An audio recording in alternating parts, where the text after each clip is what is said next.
Good morning all of you. आज हम 10th class mathematics exercise 5.2 arithmetic progression की हम लोग आज करेंगे।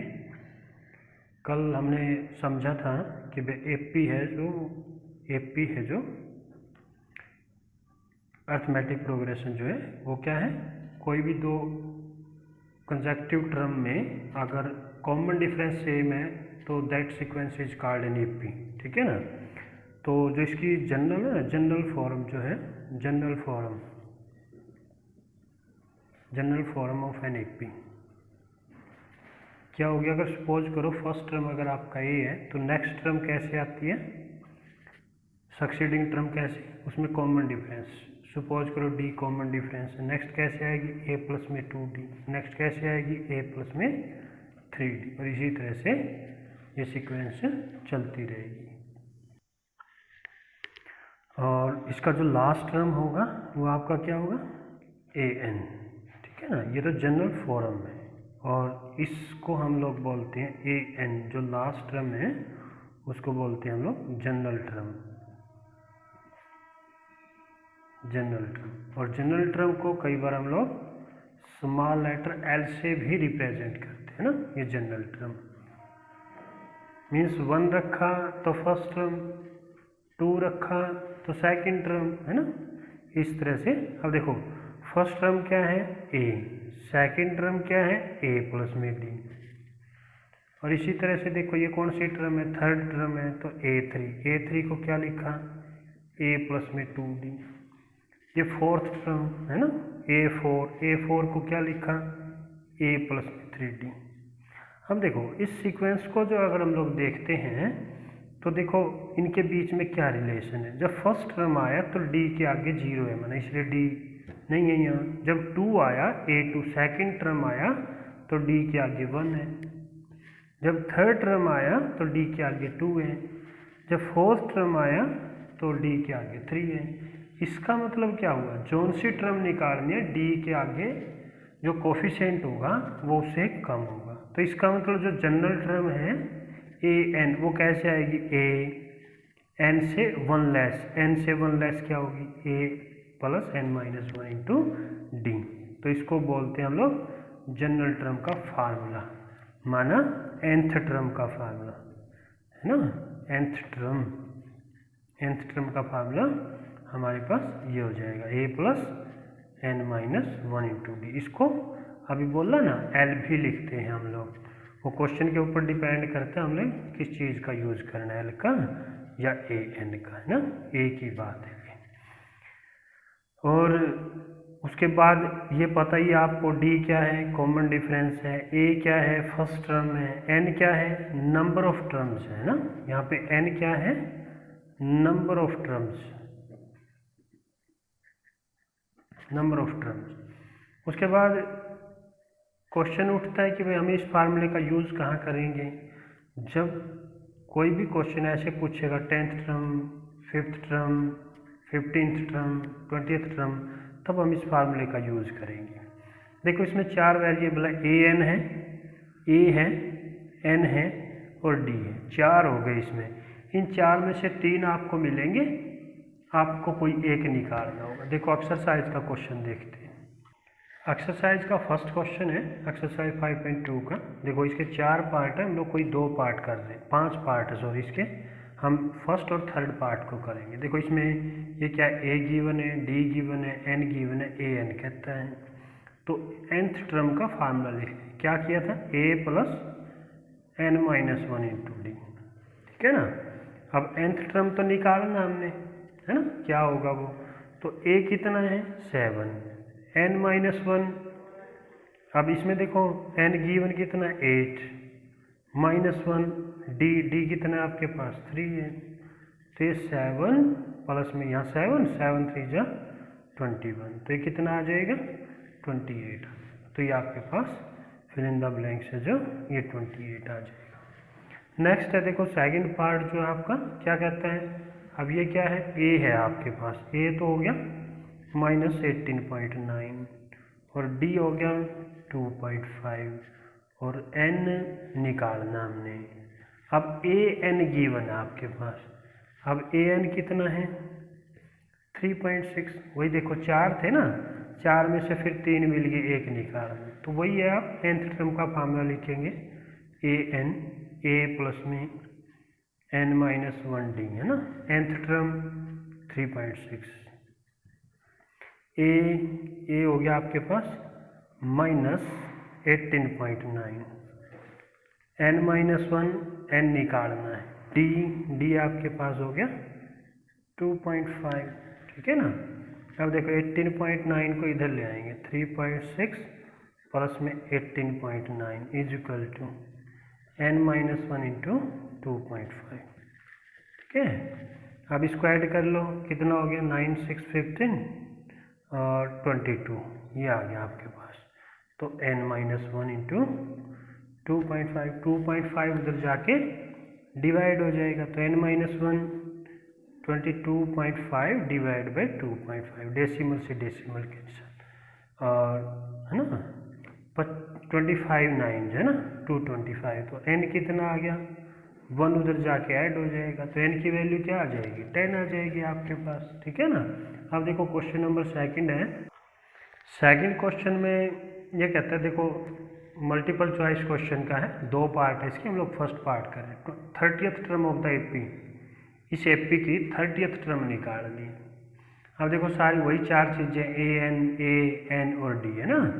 अब 30th टर्म निकालनी है, तो पहले तो हम लोग क्या करेंगे, इस एपी में देखो ऑप्शन बताना कौन सा मल्टीपल चॉइस क्वेश्चन का है, तो हम लोग इस एपी में सबसे पहले लिखेंगे a है ना, तो a क्या है, हो गया फर्स्ट टर्म, d कैसे आता है, d क्या है, कॉमन डिफरेंस, सक्सीडिंग टर्म में से प्रोसीडिंग टर्म को सब्ट्रैक्ट करेंगे, 7 माइनस में 10 कितना बचा, -3, और d आ गया, और क्या पूछ रहे हैं 30th टर्म, तो n क्या हो गया 30 हो गया। 30th टर्म पूछ रहा है, a30 पूछ रहा है, a30 कैसे, या तो फार्मूला लिख लो है ना, a plus n-1 into D, या आप लोग इसको डायरेक्ट ऐसे भी लिखते तो भी चलेगा है ना।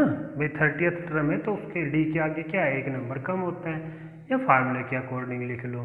तो a देखो, a क्या हो गया 10, 29 d क्या हो गया आपके पास, d हो गया -3, तो ये आ गया 10 माइनस में 87, ठीक है, तो कितना आ गया माइनस का 77। तो देखो ऑप्शन पूछ रहा था वो कौन सा आ गया, सी ऑप्शन आ गया आपके पास, है ना। तो करेक्ट ऑप्शन इज सी, है ना, तो आपका ये करेक्ट ऑप्शन आ जाएगा। क्वेश्चन नंबर 3 में ये देखो कहता है फाइंड और एपीज गिवन है, मिसिंग टर्म हमने बॉक्सेस वाली निकाले हैं। देखो पहले देखते हैं, पहला पार्ट है 2 है, फिर बॉक्स है, और फिर 26 है।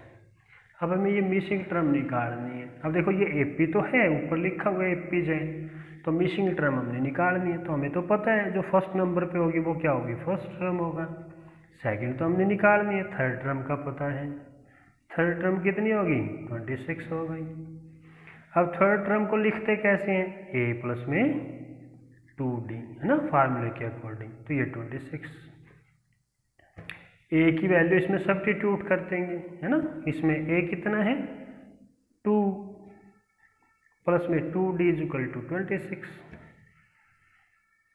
अब देखो 2d 2 उधर जाके माइनस हुआ 24, तो d कितना आ गया 12 आ गया। कोई भी टर्म निकालने के लिए हमें a और d चाहिए होती है, ठीक है ना। तो अब कौन सी टर्म पूछ रहे हैं, हमें पता है ना दूसरे नंबर पे बॉक्स है, तो सेकंड टर्म पूछ रहे हैं, और सेकंड टर्म को कैसे लिखेंगे, a प्लस में d, a कितना आपके पास 2 और d कितना आपके पास 12, तो कितना आ गया 14 आ गया, तो ये आपका मिसिंग टर्म आ जाएगा 14, ठीक है ना। इसी तरह से देखो जो आपका थर्ड पार्ट है, थर्ड पार्ट में कह रहे हैं 5, फिर मिसिंग टर्म, फिर मिसिंग टर्म, और फिर 9.5 है ना, ये इस टाइप से। अब 2 टर्म मिसिंग है, लेकिन उसी तरह से ए टर्म फर्स्ट टर्म का तो हमें पता है, ये कौन से नंबर पे है, फोर्थ टर्म पे है ना, फोर्थ नंबर पे, तो फोर्थ टर्म होगी 9.5, तो फोर्थ टर्म को कैसे लिखते हैं, ए प्लस में 3d, 9.5 कितना हो गया 19/2, ठीक है। ए देखो फिर सब्स्टिट्यूट कर देंगे, ए की जगह कितना आ गया 5 आ गया, 3d 19/2, 3d is equal to 19/2 minus में 5, तो कितना आ जाएगा 9/2 आ जाएगा, ठीक है ना। अब क्या आ गया, d निकालना हमने, d 9/2, 3 इधर मल्टीप्लाई है, उधर जाके डिवाइड हो जाए, 3 3 या 9, तो कितना आ गया 3/2 आ गया। d आ गया, a पहले ही था, तो सेकंड टर्म पूछ रहे हैं, है ना, सेकंड और थर्ड टर्म पूछ रहा है। सेकंड टर्म को कैसे लिखेंगे, a2, a प्लस में d, फर्स्ट टर्म क्या है आपके पास 5, d क्या है अपने पास 3/2, तो कितना हो गया 5 2 10, 13/2। लेकिन इसका आंसर है ना, जो हमारे पास सीक्वेंस होती है उसको देख के लिखना होता है। अभी देखो जो हमारे पास सीक्वेंस है उसमें कोई भी नंबर डेसिमल में नहीं है, ये ना मिक्स्ड फ्रैक्शन में है, तो इसका आंसर भी मिक्स्ड फ्रैक्शन में लिखेंगे, तो क्या आ जाएगा 6.5, है ना। उसके बाद अगला भी पूछ रहा है थर्ड टर्म, थर्ड टर्म को कैसे लिखेंगे, a प्लस में 2d, a कितना आपके पास वही 5, 2 इंटू में d कितना है 3/2, 2 से 2 कैंसिल, क्या बचा 5 प्लस में 3, तो कितना आ गया 8 आ जाएगा, ठीक है ना। तो हमारे पास ये दो आंसर आ गए 6.5 और 8, तो इस बॉक्स में आ जाएगा 6.5 और यहाँ आ जाएगा 8 आपके पास, ठीक है ना।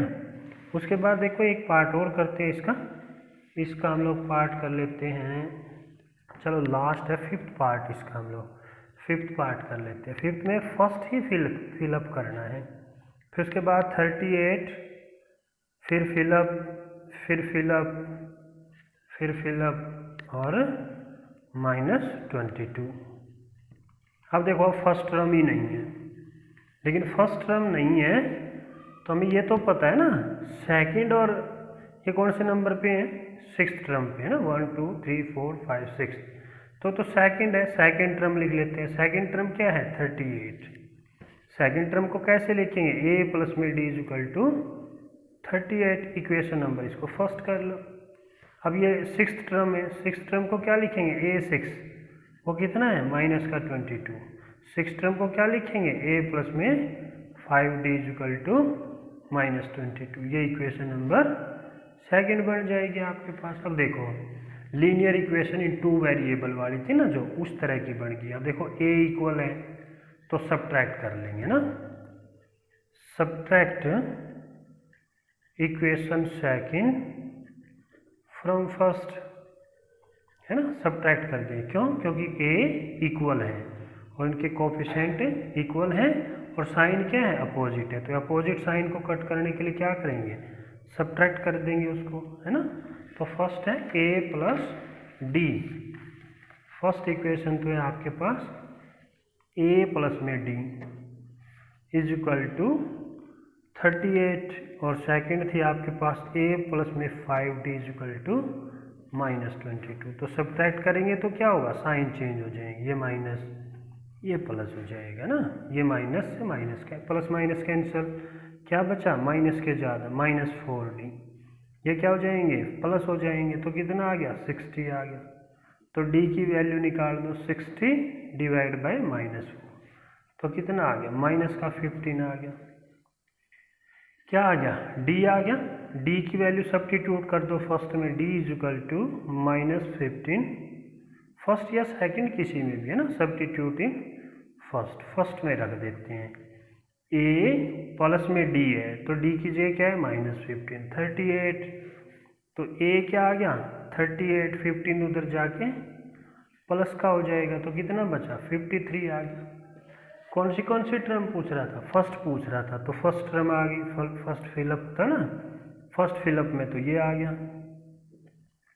उसके बाद थर्ड फिलअप पूछ रहा है, थर्ड टर्म को कैसे लिखेंगे a3 को कैसे लिखेंगे a प्लस में 2d, a कितना है अभी निकाला ना हमने, a कितना है 53 है, और 2d है ना, d कितना आपके पास -15, तो कितना आ गया 53 माइनस के 30 तो कितना आ गया, प्लस के 23 आ गया। अब कौन सा टर्म रह गया, कौन सा, उससे नेक्स्ट थर्ड था, फोर्थ टर्म रह गया। फोर्थ टर्म को क्या लिखे, ए प्लस में 3d। ए कितना, वही है ना, सेम है तो उसी तरह से 53, और 3 इंटू में डी कितना, -15। तो 53 प्लस माइनस माइनस 45 कितना आ गया, 8 आ गया आपके पास। कौन सा रह गया, फिफ्थ टर्म। फिफ्थ टर्म को क्या लिखेंगे, ए प्लस में 4d। ए कितना आपके पास, वही 53 प्लस में 4d, और डी कितना आपके पास, -15। तो 53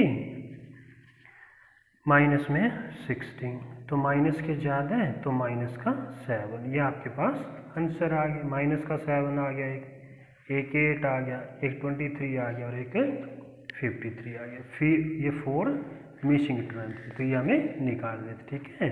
बाकी फिर कल करेंगे। अच्छा।